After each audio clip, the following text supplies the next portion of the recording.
Tonight on Motorway Cops. Open the door! Stopping the car thieves. Hey. That was silly! Hunting down illegal drivers. Not allowed to drive, are you? As the cops battle the traffic. And roadside chaos. Oh, come on. How many more blue lights do you want? In a race to help those in danger. We've got a person trapped in a car. Just had to report it's on fire.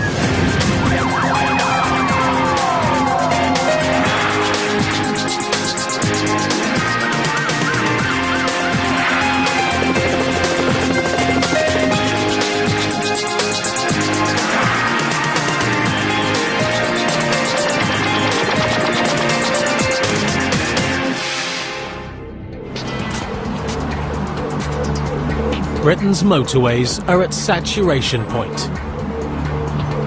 Every day, up to 200,000 cars, lorries and vans use the 2,000 miles of the motorway network. The motorways are virtually a bursting point now. I don't know what they're going to be like in 5 years' time. They're absolutely chock-a-block. The tailbacks put pressure on motorists, and even more pressure on the specialist cops on patrol 24 hours a day. It is very frustrating. The roads are more congested now. It isn't as quick to travel up the motorways. Even if we've got blue lights on and we're on our way to emergency. Move! Sharon Smith and Mick Goodrich of the Central Motorway Police Group are just north of Stoke in Staffordshire. We're going to report of a stolen vehicle that's travelling on the M6. The call for help is from another motorway cop. Our sergeant, who was single crewed, started to follow it. We were the nearest vehicle to him, although we had some distance to travel. So I've had an update now that it's centre lane, 80 miles an hour. It's a plain car that's behind it, so they're still not aware that we know that it's stolen. The unmarked police car behind the stolen car can't stop the thieves until help arrives. Smith and Goodrich are the nearest motorway cops, but they're still 6 miles away. And the problem is that if a vehicle is doing 70 miles an hour on the motorway, you've got to do speeds over 100 miles an hour in order to catch it up. And traffic ahead is slowing their progress. And then you get people like this pulling out in front of you without looking in the mirror, without indicating.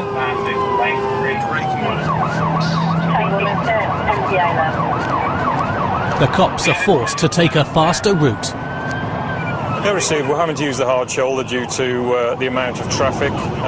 But this route has other dangers. Objects in the road ahead. That would have hurt. I won't go any faster than this because I've had an accident on the hard shoulder before, so... But the shortcut has paid off. The stolen car and the unmarked police car following it are now just ahead.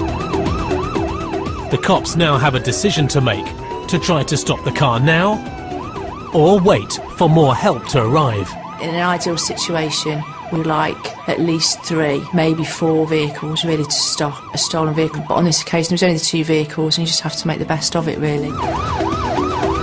The plan is to use the 2 police cars to force the stolen car out of the traffic and safely onto the hard shoulder.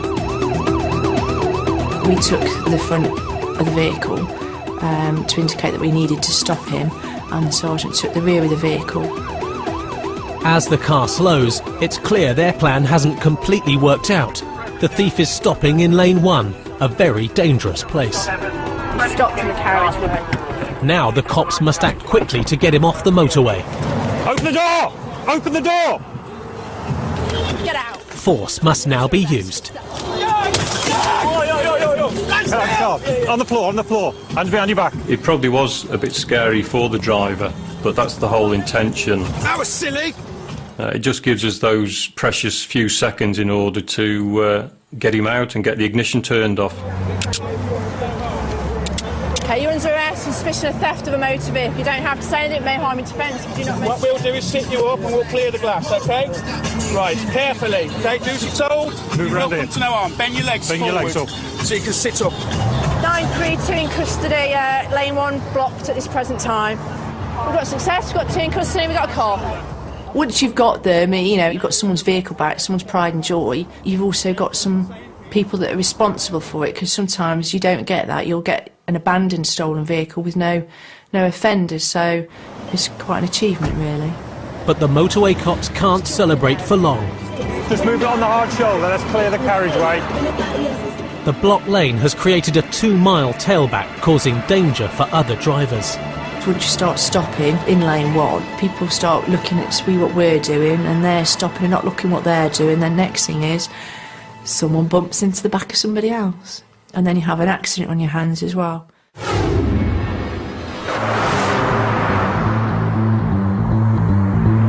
"30 miles north on the M56, PC's Carl Lloyd and Paul Cuddy are also having problems with the traffic. Come on, how many more blue lights do you want? The emergency they're on their way to is a serious one. We've got a person trapped in a car. Just said report it's on fire. A fire is the call the motorway cops fear the most. If you believe something's on fire, you do fear the worst, because you might think that somebody's trapped. A break in the traffic allows the motorway cops to put their foot down. We'll be doing 80, 90, 100, 110 maybe. And using all the blue lights and all the emergency equipment to clear the path in front of us. The latest information about the accident is still unclear.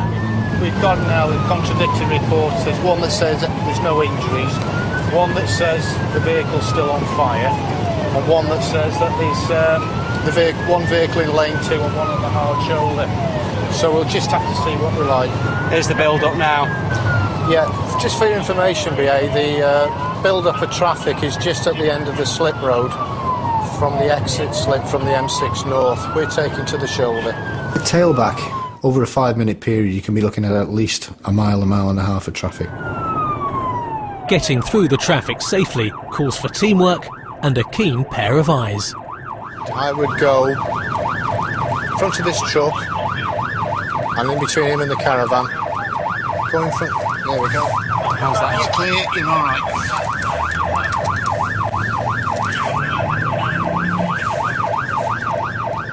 The accident is just ahead. Okay. No, hang on, we're gonna get behind this. One of the cars involved has spun onto the hard shoulder. The other car has hit the crash barrier. The good news is there's no fire. That's not going to go, is it? Oh, I've got a Ranger. The first thought is that when you pull up behind that car that's in lane 3, you want to make sure that there's nobody inside it and trapped. The vehicles were badly damaged as a result of the collision and hitting the barriers.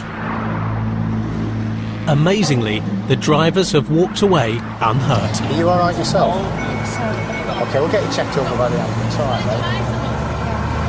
The 2 drivers of those vehicles had a very, very lucky escape. If it wasn't for the people behind them in the other vehicles who'd been able to react to what they've seen in the carriageway, things could have been a lot worse. The problem the motorway cops have now is moving the damaged car safely across the busy motorway. Yeah, we won't move it with an X5 if there's no wheels on it. The danger is that there's going to be an accident at the end of the tailback. Therefore, our main priority is to get the road clear so that we reduce the risk of another collision occurring. But the cops and the traffic must wait.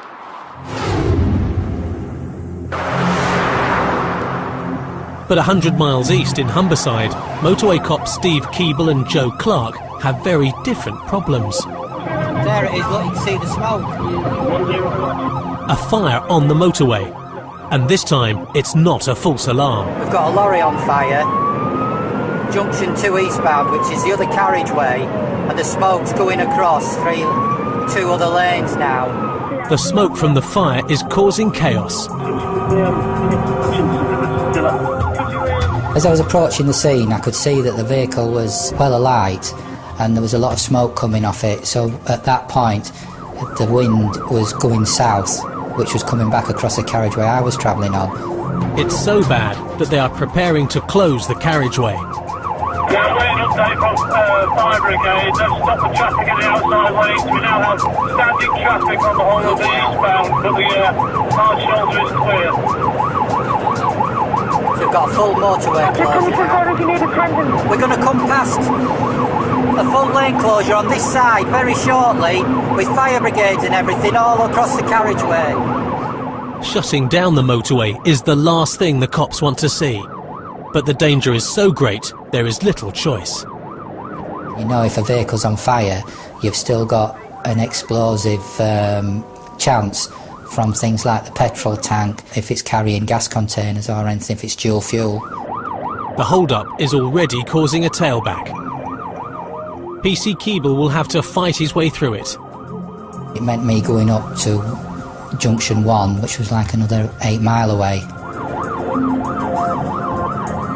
We turned round and I was actually on the eastbound carriageway. Obviously there was a lot of traffic building up and I was coming down lane 3 and my only option would be to go down the hard shoulder. Just 5 minutes has passed since the motorway was closed, but the traffic now stretches for miles. Very quickly we'll have 3 lanes of standing traffic backing up for 2 or 3 miles if we've done a full motorway closure.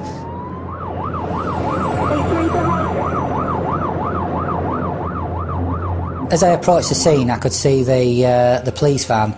I recognised them as Scunthorpe officers, so I asked them if they could give me a quick update. We've got a driver in our van. Yeah. What he said is loss of power, pull on the hard shoulder. This is an eruption in flame. The driver will be quizzed by PC Keeble. Jumping back seat to my car there then. The driver was pointed out to me and he was obviously shook up and quite distressed, and I think he'd started to dwell on what could have happened. But the fire brigade also need a word with him about the amount of fuel still on board. Driver, fella? Yeah, mate, yes. How much fuel did you have in? There's about 900 litres. Is there really? Yeah. Okay. When there's a vehicle on fire or hazardous chemicals involved, then the fire brigade are in charge of that scene. There's about 900 litres of fuel in, so... Is there? We'll stay back then? Yeah. OK. It's gone up in flames. It's carrying about 800 to 900 litres of fuel, so the brigade's asked us to stay back. Fire and hazardous chemicals is their specialism. Ours is to keep traffic flowing, so we let them do their job and leave them to it because they're the experts. The fuel left in the tanks is now leaking onto the carriageway. If there's been such things as diesel spillage, oil spillage, the road stays closed until that spillage is wiped up. Diesel on a road, it turns it into an ice rink. Obviously you've got things like motorcyclists or other cars, you don't want them going onto diesel or oil, which is just going to cause another accident. Only one lane of the carriageway is open, not enough to clear the tailback. You're aware that that's the main road and it does carry a lot of traffic, and even a slight delay, you'll know for a fact that traffic is building up right down the carriageway.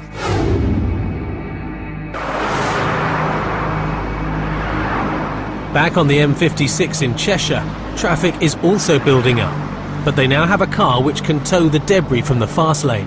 The highways overseer here, and they're going to endeavour to tow this vehicle. While they move it, the traffic will have to come to a halt once again. With the car safely on the hard shoulder, PC Lloyd can check up on the condition of the drivers. Is your neck sore or anything? I think I might have banged my head on the window. All right. Here's the fast response ambulance coming just to check you over. I mean, the car's a bit of metal. You're all right, that's the main thing, yeah? If you start feeling faint, just sit there, because you're looking a bit pale at the minute. All right.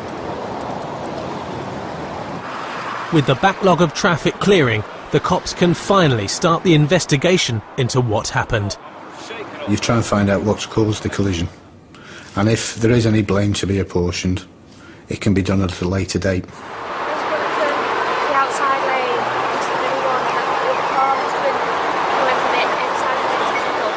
Having spoke to everyone at the scene, it appears that it was just a momentary lapse of concentration on both of their parts. One moved out, one moved in. It's only a glancing blow, but it's obvious that both have been in the other's blind spot. This lady's hit the barrier, as you can see from the damage to the car, and the other chap's had a slight impact with this lady and spun off onto the hard shoulder. Are you the owner of the car? It could have been a lot worse. We could have been looking at fatalities. because of the dynamics of the collision more than anything else. Fortunately for everybody involved, there was no trucks nearby.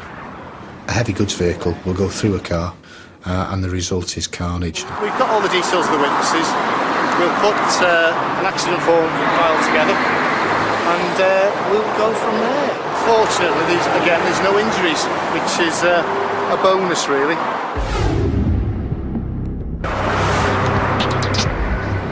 At the scene of the lorry fire, 2 lanes of the carriageway are still closed. But the tailback is now easing off. It's about 2 miles back now. Yeah, as long as we can keep that third lane going. The fire brigade are still trying to stem the flood of diesel fuel onto the tarmac. It's still seeping away, so what they're doing now is they're looking at trying to stop it, sandbag it up, prevent any more diesel getting into the watercourses. But it's the damage caused by the fire that concerns PC Keeble. Usually when there's a vehicle fire or an engine fire or something on the carriageway, you'll see underneath the damage that it causes to the road surface. We need to do some road repairs, but Carillion are here anyway. Because we've got the damage to the carriageway, the fire has burnt all the top surface. It's also encroached slightly onto lane 1, so we're going to have to put a full lane 1 closure on. That'll give the highways agencies a chance to repair the vehicle. It'll also give us a safe working area to get the vehicle recovered by one of the agents. But they think they have solved the mystery of what caused the fire. The driver said that he was coming down the road, his cruise control dropped off, and then smoke started coming and fire out of his bonnet, and he seems to think he's had a diesel pipe rupture, which has caused it to go up.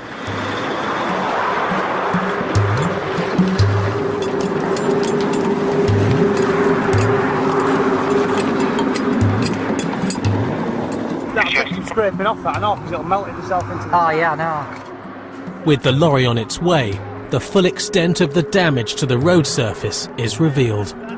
The whole of the tarmac top had been melted away, and then because of the heat it had burnt away as well. So once we've got the lorry recovered, then that in itself is a hazard. Major repairs are needed.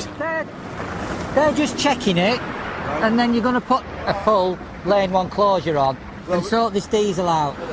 Thanks. A team of engineers will be on the job all night. The highways agency are now going to go clean all the debris up and also the diesel that's in that gully there that's dammed off at both ends. We're going to resume 3 hours later and we're all on our way.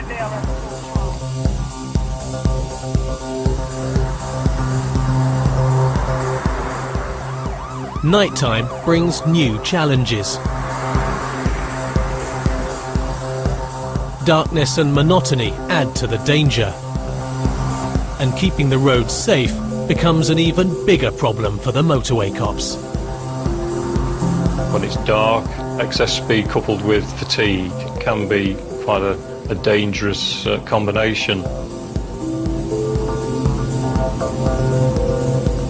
You're driving along and it's nice and dark, you're just concentrating on the field in front of you, you've got your radio on, the heaters on or something like that. If there's no other vehicles in front, they're just driving within the light pattern driven out by their own vehicle, and that's as far as they can see.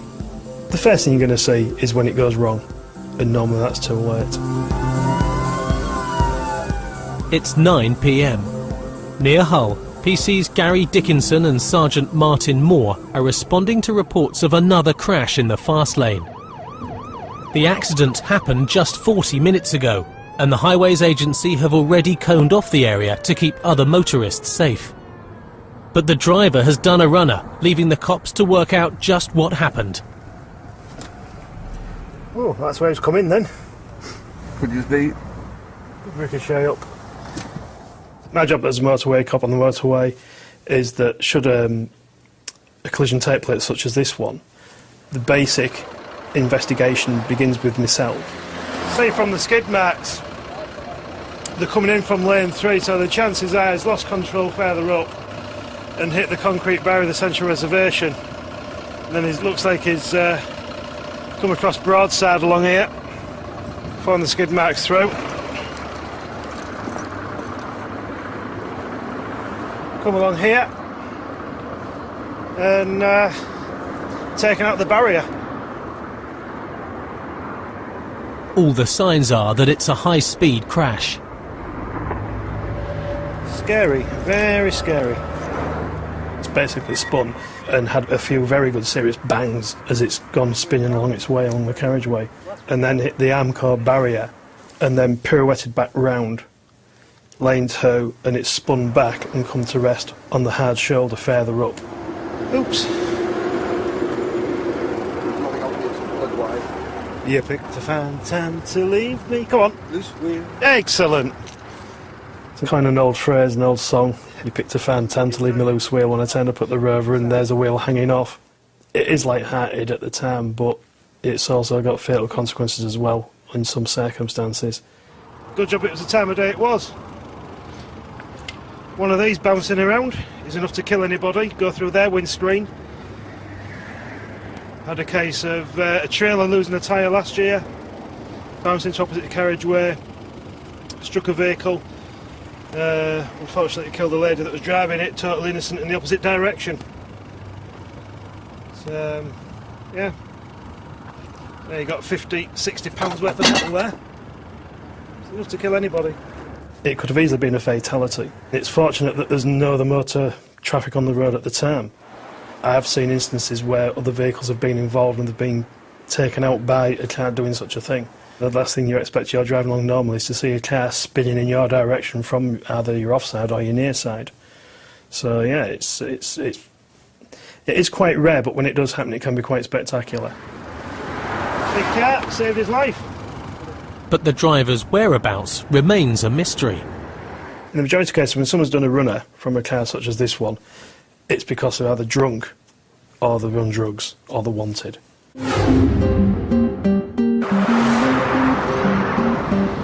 10 miles north of Birmingham, PC's Jan McNamara and Gary Williams are taking advantage of the dark roads. I love working at night. One of the biggest pluses is that you can actually sneak up on people when they're doing things that they shouldn't be doing.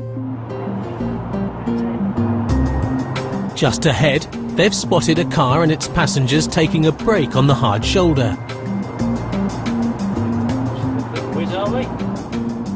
Initially, it looked like the chap that was outside the car was actually relieving himself at the roadside.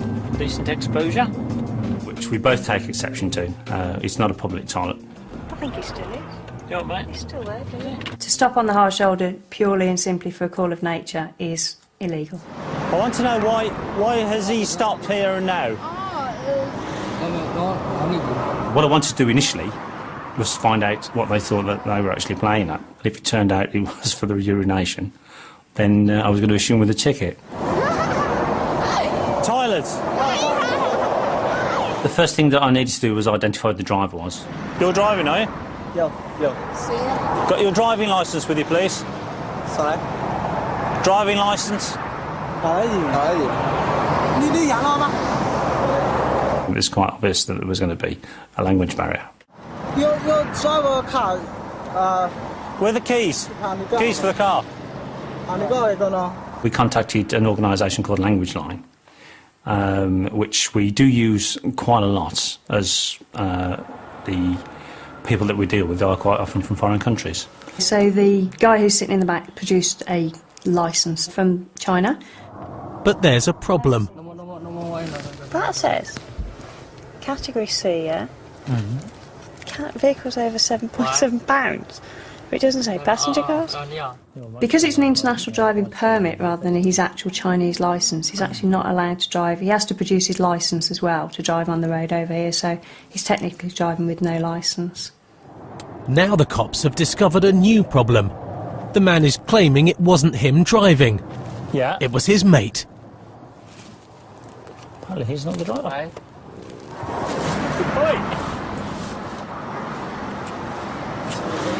Not allowed to drive, are you? PC Williams is now checking out the other man and his licence. Right, he's just given me a Chinese international driving licence. All right, can you ask him how long he's been in the UK and what he's actually doing in the UK? They told us that the driver had been in the country for 4 years. Unfortunately, because he's a non-EU licence holder, he's been here for 4 years, so this does not count. Can you tell this Chinese lad that we've got here, his licence is only valid for the first 12 months, OK? He then started to change his story on how long he'd actually been here. He's what? He's just told me he's been here for 4 years. Yeah. Lying now. Yeah. Their stories just don't add up. Well, it is rethought his length of stay in the UK, and apparently he's only been here for under a year now. So amazing. Certainly, I'm starting to think that maybe there may be a little bit more to this than meets the eye. I'm not going to give this chap the benefit of the doubt. We are going to have his car off him. Plus, we're also going to do an immigration check, just to find out exactly what his status is. Thanks. Hello. PC Williams is going to take them in for questioning. Can you tell him that he's going to be reported for the offences of stopping on the hard shoulder and urinating on my bank? All right. Also, he's driving his car without a valid driving licence.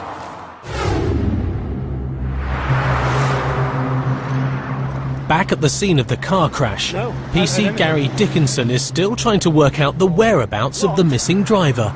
We had suspicion to believe the driver had been drinking before we even attended at the scene, so it was just a case of finding out what happened and what he's done subsequently. And his hunch has been backed up by a witness. The truck driver says, "You're going to have to stay because the police are coming." He says, "I'm not going to stay here because I've had a drink. I'll ring up and say it's stolen." The driver even had time to lock his car before he fled the scene. The vehicle was totally secure, it was locked up, there was no keys in the ignition, there was no damage to the ignition, so we know the car's not stolen unless it's been subject to a house burglary. They're a bit daft when they get drunk. I'll go to the pub, I'll have a few sniffs, then I'll ring up and say it was stolen. Taking keys with them. What is the possibility of someone getting in that car and stealing it if it's got a wheel hanging off and it's not drivable? Nil. The chances he's out there having a little look at us. Well, as I say, it's been an hour and 20. Yeah. He's got sufficient. The cops have identified the owner of the car. He's not at home, but PC Moore has managed to speak to his wife. Obviously, we've tried to convince her that we need to make sure that he's safe and sound, basically, first and foremost. So concerns he could actually stagger back onto the motorway, we've got to rule that out. And we've asked to get back in touch with him, because clearly there's some contact with mobile phone with him, to say if he doesn't come to our attention fairly soon, of his own volition, if you like, it's just going to get worse and worse for him. Certainly, he's going to end up having a chat with the magistrates on this. They're not going to be overly impressed. The resources that we're having to throw in this and the time. You've got 3 patrols, a sergeant. We've now got a dog unit arrived to check to see if he's not injured and laid in the ditch. We could be doing much better things than having 2 lanes of a motorway closed, searching around for someone that's decided to drink and drive. They deserve the book thrown at them. They deserve everything they get. We want to see justice done when it deserves to be done. And for a case where you know that someone's been drink driving and they've done a runner, it does frustrate you because they need to be brought to justice before they go out and do it again, thinking they've got away with it once, they can do it again, but the next time they're going to kill somebody. 120 miles away, at Bloxwich police station near Birmingham, the 2 men suspected of driving with dodgy licences are being booked in by PCs McNamara and Williams. The cops are using a system called LiveScan, which compares their prints against the police database to check their true identities. It's almost instant. They take the fingerprints, they're sent away, and then while you're dealing with the person, the results come back. You can't deny your own fingerprints. They're identified there and then. 24. They have an answer. Yay! Bingo! He's got the same top on. Fabulous. One of the men has been lying about who he is. The result came back that one of them had actually given us false details, false name, false date of birth. And it transpired that he was actually already known to the police. His fingerprints came back via the Criminal Records Office rather than the Immigration Office. Just had a result on the first chap we gave you. He's got a CRO number and what have you under a totally different name. And that's for, I'm led to believe, being involved in the cultivation of cannabis. Up until that point, they've got the upper hand because you don't know who they are. Therefore, they're sitting there knowing that you don't know truly who they are. Whereas as soon as their fingerprints come back, we then know who they are and what they've done in the past. The driving offences are the least of their worries. They are being detained as illegal immigrants. Both men will be held in custody and interviewed later by the immigration authorities. We're absolutely ecstatic about it. That's what That's a good result. That makes you feel really good, that does. That makes you think, yes. Yes. Early morning on the motorway network brings motorists back on the roads again. But the motorway cops are also back out in force.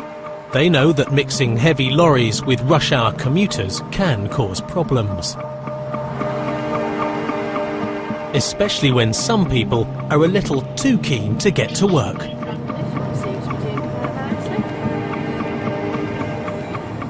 PC Sharon Smith and Mick Goodrich are tailing a speeder in the fast lane. We were in a plain vehicle and the car came flying past us and we were doing the limit, so that would suggest that they're doing fast, so we followed them for approximately half a mile. But as you can see from the speedo, this gent's doing just over 100 miles per hour. Motorways are very dangerous places and I don't think the public completely appreciate that. Speed can kill. It only takes a certain lapse of concentration and you could be onto the rumble strip if you're out in lane 3 and then your wheels are in the hardcore and next thing is, you know, you've hit something, you've lost control, you're spinning, you could hit somebody else. As the driver pulls up, PC Smith notices another problem. I was quite surprised to find that there was a young child in the back which wasn't restrained in any way, shape or form. But the driver has got his excuse for the speeding charge ready.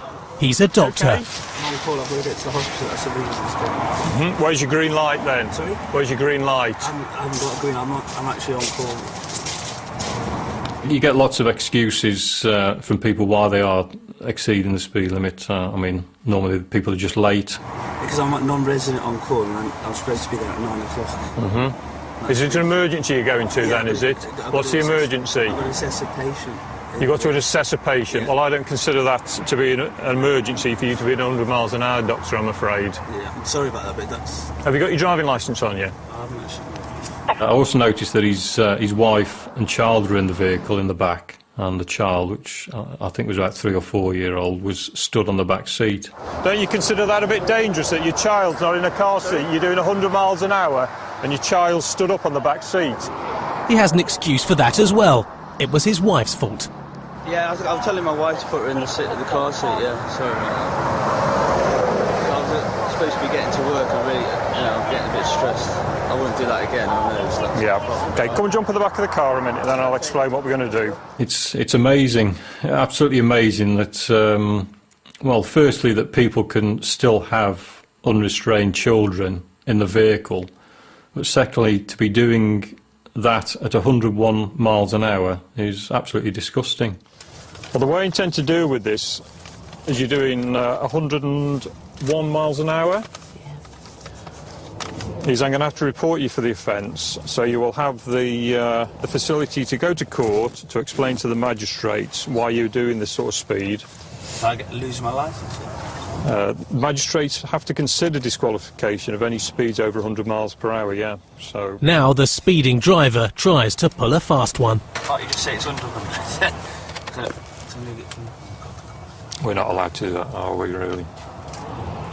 To pull a fast one and ask for you to lower the speed limit, it's a bit out of order, really, because that wasn't the speed he was doing. He was doing 101 mile an hour. We're not there to barter. And you must put your child in a car seat, doctor. That is so dangerous doing that. Yeah, she was in the seat and she was a bit sick. I know she took her out and I'm just going to put her back in. Doing those speeds with a child out of the car, if you were to have a crash... I've got 2 young children myself and they don't go anywhere without the belts on. If he'd have had an accident at that sort of speed, the child would have been thrown all around the vehicle and possibly out of a window. So if I get going, because I'm... I won't keep you long now. Is it a court case? I've no doubt that it will go to court. I see no reason why you doing 101 miles an hour on the motorway will not go to court. OK, so just be guided by the summons that you receive through the post. All right, and please slow down, and please put your daughter in a car seat. Speed is a killer on the motorway.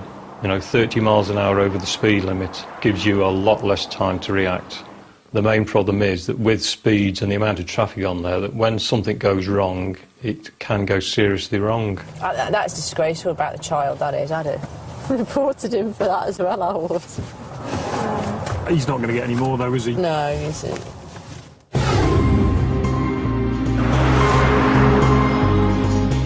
It's not only speeding motorists who put other road users at risk.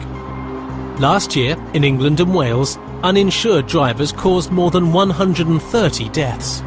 Now the motorway cops are cracking down on those who drive without insurance. Specialist in-car equipment can read every car number plate and check it against a database to find the offenders. PCs, Williams and McNamara are using it to scan the cars ahead. Insurance. Mike Alpha Oscar Tango 33, code 2 PNC check please, AMPR hit 5 to 6. A double check with the police national computer confirms their suspicions. When we get an opportunity, we're going to stop this Golf that's travelling in lane 2 on the M6 North. It's activated our in-car AMPR, which would suggest that there's no insurance on it. A PNC check has shown that there is still no insurance listed on the database. And because of that, we're going to stop him and see what the story is. Find out if he's actually got insurance or if he's one of the many travelling without it. But not all the motorway cops' equipment is high-tech. Unfortunately, the vehicle we were in didn't have a message board, so we had to use the sign that I'd made earlier. We're going to basically get alongside him, attract his attention and follow me, signer. Right. Yeah, he's got it. No insurance on one car can impact on every single other car that's on the road. Uninsured drivers cost every motorist an additional £30 on their insurance policy. And if he bumps into you, at the end of the day, you then lose your no claims bonus because you've got nobody to claim against. The reason that we've stopped you is that there's an indication that you might not have any insurance on your vehicle, OK? As you came past us, the AMPR camera, the number plate reading camera that's in the back, alerted us to that. We've done a PNC check and it would appear that there's no insurance listed on it. So if you want to just jump in the back of the police car and we'll just have a quick discussion about it, OK? The driver's not from Britain, he's French. Right. Speak English, OK? Yeah, sorry? I do speak English. You do? OK. It's PC Williams's lucky day. He speaks English fluently. Has my colleague just explained to you why we've stopped you? Because, well, it appears I don't have any insurance. Yes. Well, I'm insured with Issue.com. When did you take the policy out? Policy that was maybe 5 months ago, in March or May, I would say. In May? In May, yeah. So what, 3 months ago? Yeah. So, how do you pay your insurance? Is it in monthly instalments? Direct debit monthly, yes. Right. Have you stopped the direct debits? Not that I know. Not that you know. But PC Williams is going to dig a little deeper. I'll just have some details off you to start with, and then we'll phone Esure, OK, and just make sure you are covered. Sure. OK. Gut instinct told me that there was something not quite right. And so I followed that instinct and pursued the matter a little bit further.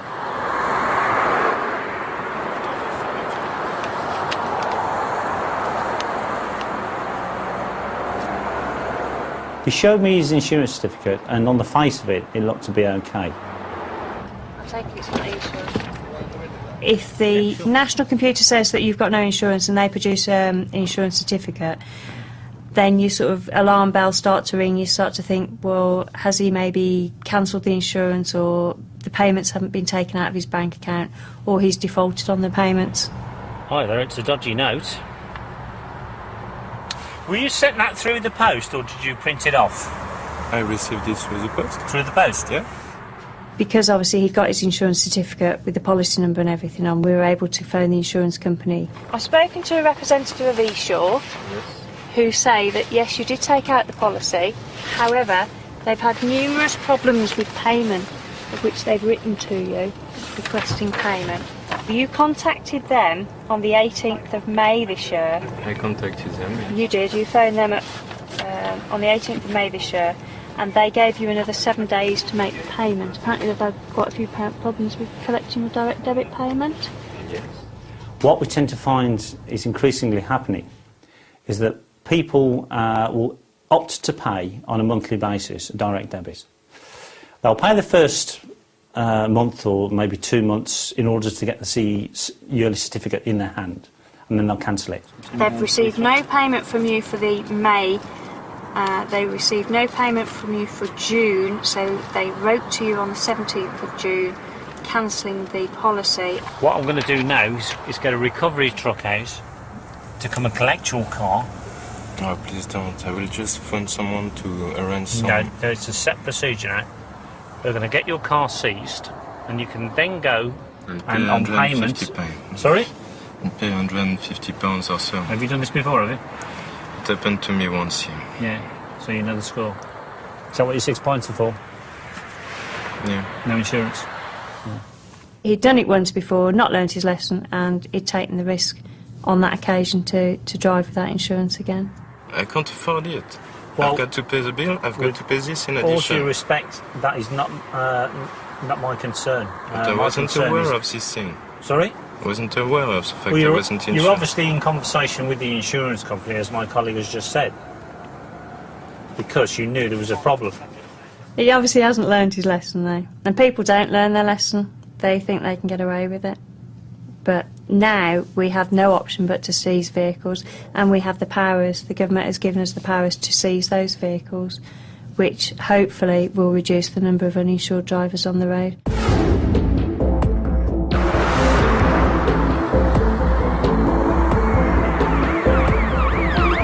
"100 miles northeast on the M180 near Scunthorpe, PC's Steve Keeble and Darren Woodford are on their way to a major incident. We got a report of an accident involving a foreign heavy goods vehicle, a motorcyclist and a car. At the moment, the information we're getting is a motorcyclist face down and not moving. We'll obviously assess it when we get there and decide on the severity and how far we need to go with it. Usually when there's a heavy goods vehicle and a motorcyclist involved, then you're looking at serious injuries. Accidents involving drivers from abroad have increased by nearly 50% in the last 5 years. This accident occurred as the lorry driver was leaving the motorway. There seems to be a lot of foreign lorry drivers now employed by English haulage companies, and most of them are competent drivers. They're professional drivers. The problem is when somebody makes an innocent mistake, it can have serious consequences for other people if you're driving a large heavy goods vehicle.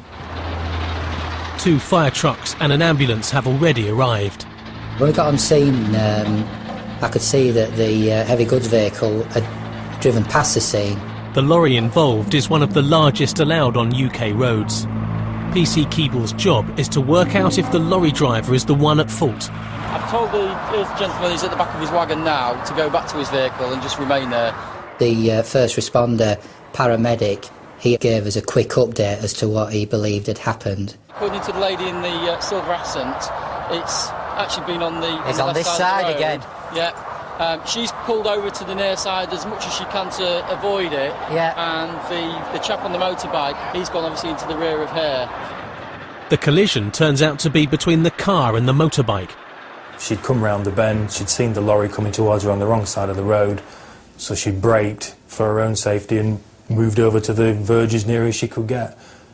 Closed her eyes and the lorry managed to to passer-by.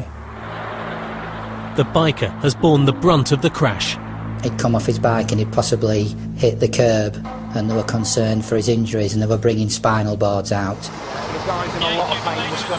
He's scoring 10 out of 10 on pain and is currently being morphined. It's quite serious at the moment. The chap's got an unstable fracture of his C-spine.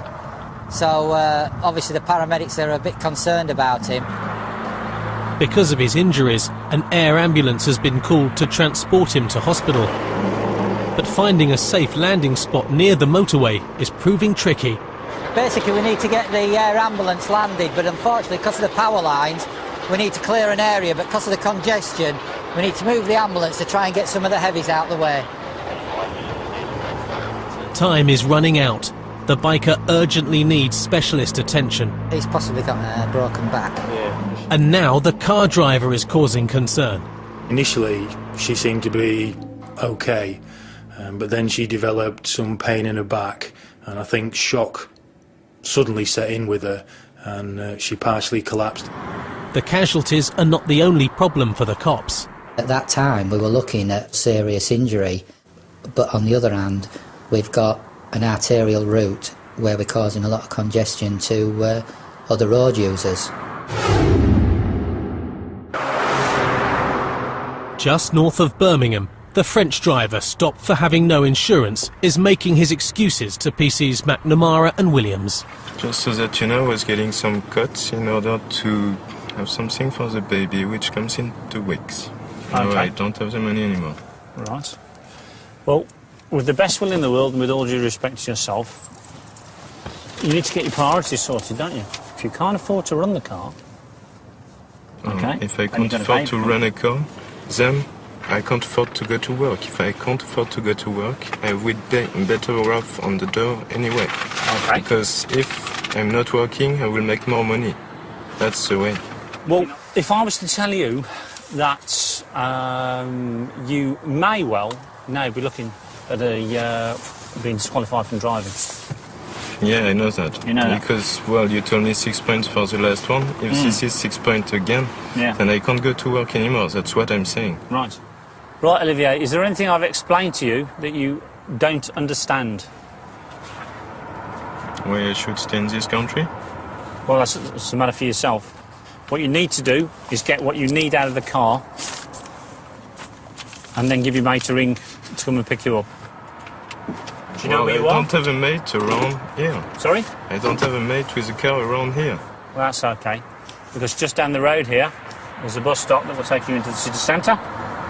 Wicked. Where you can get on the bus to Coventry, okay, or you can catch a train back to Coventry. Right, do you need to get any stuff out of the vehicle? Well, yeah, sure. The reason that we didn't feel sorry for him is because legally in this country you have to have insurance on your car. You cannot take a vehicle on a road in the UK without insurance, whether you're from France or any other country. When you're in this country, you've got to know the laws of the land. PC Williams wants one final word with the driver. As the chap was walking off from the car, I wanted to make sure that he knew exactly where to go to get a bus and to continue his journey. But he just ignored me and walked off. Don't walk off when I'm talking to you, OK? I'm trying to be polite to you, OK? The way you get out is you go under the bridge. There's a gate on your left, all right? Press the buzzer and they will let you out, all right? Do not ignore me, OK? Well, you totally destroyed me. What do you want me to do? Well, whose fault's that? It's not mine. It's not mine. You do it on purpose, man. No, how did I know? Thank you. Good night. Oh, dear. No, it's my fault now. The amazing thing is that we've done some recent checks, and it turns out that he was actually appearing in court on the morning of the day we stopped him, and he was disqualified from driving for 6 months. But due to the amount of time it takes to get that information onto the computer, we weren't aware of that. So it's a good job we took the car off him anyway.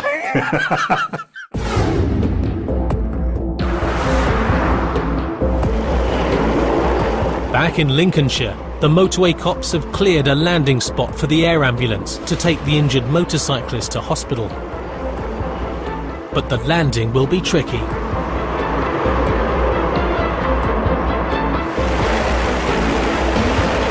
It's fantastic to see it. The skill they have He had to negotiate trees, power lines, and he put it down slap bang in the middle of the road that we'd cleared for him. With a suspected spine fracture, the short trip to the helicopter is the most critical part of the journey. If you don't stabilise him, then there's a chance if he moves his head or his body or anything, he could actually sever his spinal cord and end up paralysed. There's like a little gang involved in moving the casualty. They've got him on a spinal board, and I think there's a handle at each corner and 2 or 3 in the middle. And sometimes you see 6, sometimes you see 8 people, and it's quite an art to get him picked up, stable and level, and then transferred down the road and into the helicopter.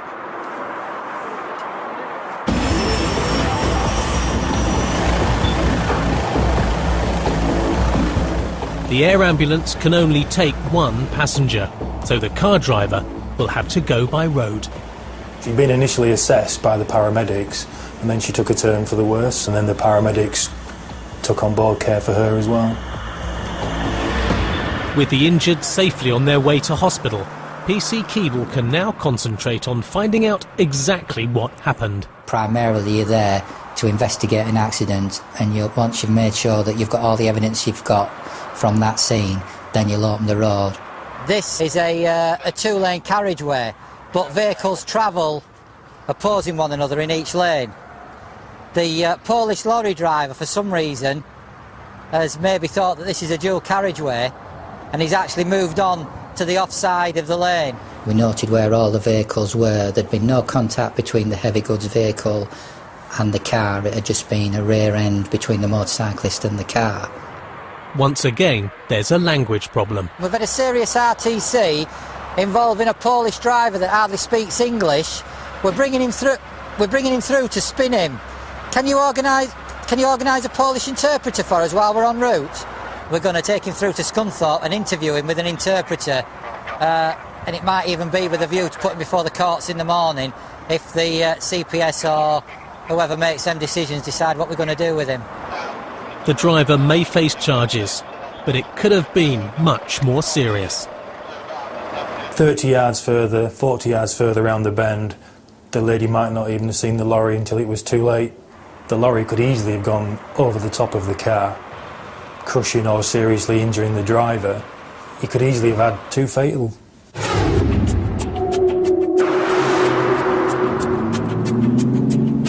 In Cheshire, PC's Paul Cuddy and Carl Lloyd are coming to the end of a long day.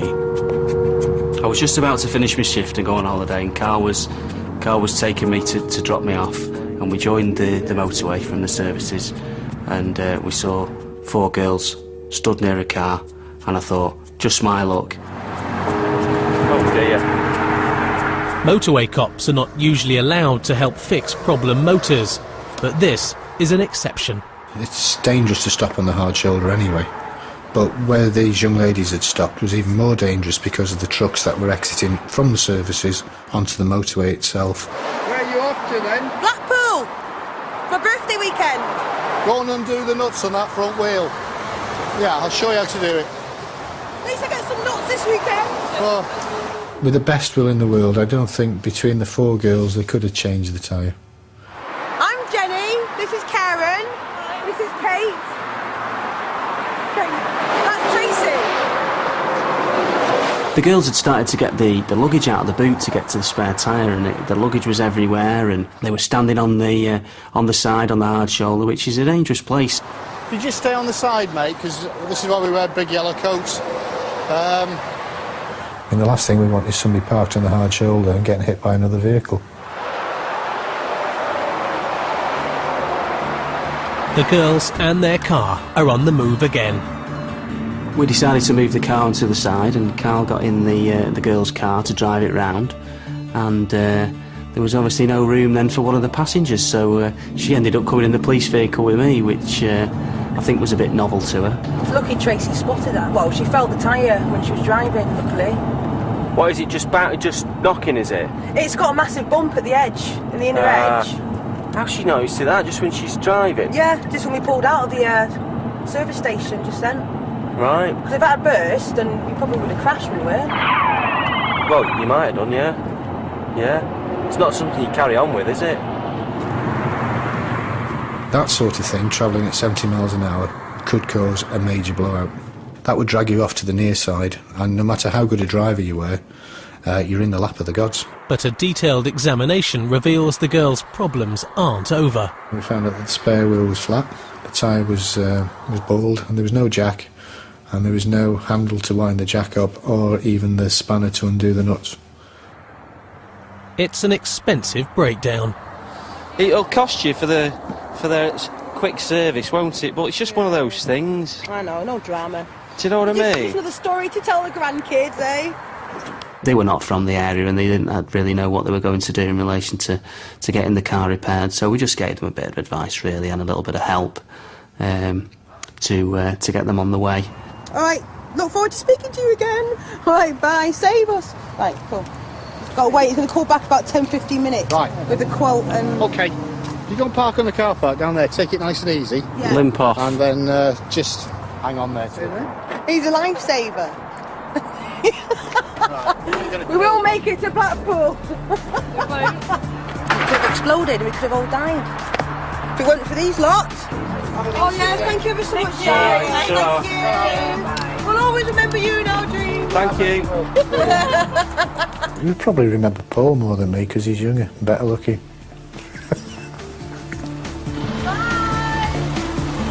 At least they had the sense to stop on the hard shoulder rather than try and make it to Blackpool. So we'll go and drop Paul off at Burton Woods so he can go on his holiday. That's part of the job where I have to give a little, and it's to help other people, and that's what I joined the job for, to help other people.